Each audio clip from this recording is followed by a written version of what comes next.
Hi guys! Mag-e-exam kami, mag-aano pala kami, magme-medical kami. Kasi, kukuha kami ng lisensya. Kasi lagi kaming naaano. Nag-checkpoint. Lang yung pulis yan, lagi kaming chini-checkpoint. So, ito na! Magme-medical na kami. Ito na yun.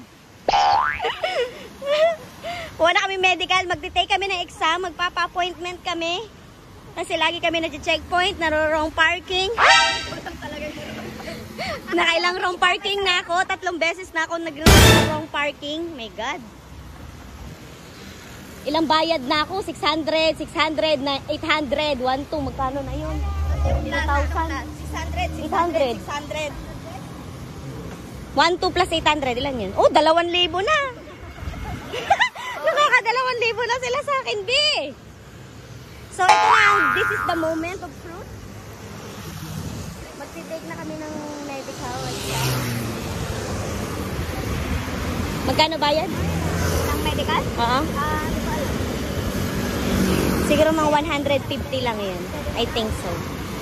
Tatawid tayo. Punta tayo dun sa medical. Anong kukunin? Kain? Hindi tayo pakain. Gaga? Height at timbang. Eyesight. Hello. Hininga?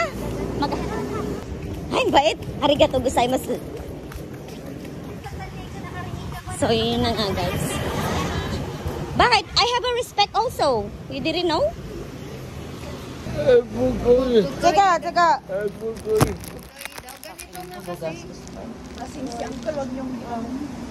Oh, yeah.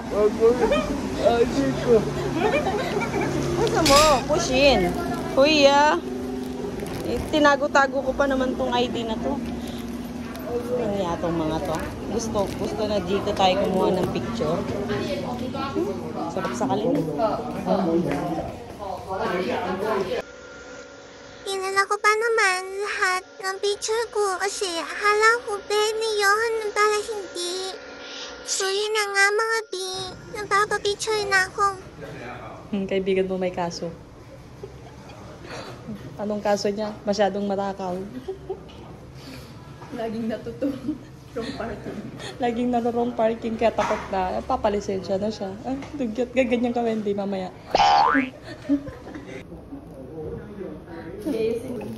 Kutak kiyang kuha. Galing ka. Uy, pumili ka dun.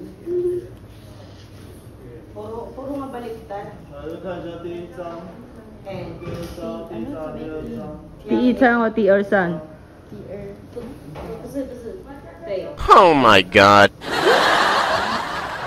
Parang bad trip siya sa buhay. Kuha mo yung inis niya, eh. hindi. Baho pa naman dito ang lansa. Pero ang galing tayo kasi puro matatanda yung dito. Ang gagaling. Alam mo, implementer ako, bobo ko dyan, sabi ko. Nilalagyan ko pa yun ng sulat, sabi ko right, left, Yung mga, yung mga gano'n. right, left, kanan, kaliwa, tuog, wa. Thank you. Guys, ito na siya. Ito yung natawa siya, eh. Ay, sorry. Guys, yan na yung medical. Titingnan nila yung eyesight mo. Eyesight. Kung banlag ka ba o hindi. Yan na yan. Picture sa iyasi mo. So guys, inaano na yung ano namin. Nagre-register na kami for the medical.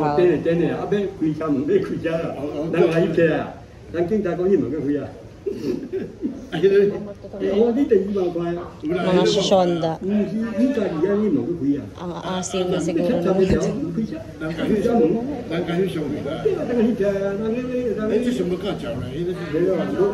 O, diba may naintindihan kayo? Kami din, wala. Wala din kami naintindihan. Same. Yang. So, kinuha na nga ang height ni Vensra. Tapos, mamaya, kukuha na rin ang eyesight ko. Kung pwede ba akong mag-drive o hindi na. Charot. Tapos, nakapasa nga ako sa eyesight dyan. Kinuha naman ang height ko. Hindi nila malaman bakit sobrang tangkad ko daw. Bakit daw 6-footer ako? Eme. Mamaya naman, kinuha nila ang timbang ko. At bigla akong nagulat. Grabe, 67 na ako. Hindi naman ako ganito dati. Kasi sobrang sexy at payat ko. Siguro kakakain ko ng bahaw to. Charis! Tapos nga po, next na step is yan. Anong tawag dyan? Hindi ko alam kung anong tawag dyan. Lalagyan mo yung dalawang mong kamay, tapos sabihin mo lang kung ano yung number na nandyan sa book na yan. And after that, I pay $150,000. So next, magpapa-appointment na tayo for our medical. No, medical. Diba? Kasing yan. Hindi, magpapa-appointment na tayo for our next exam. At sana makapasa na po. See you in my next vlog. Mwah!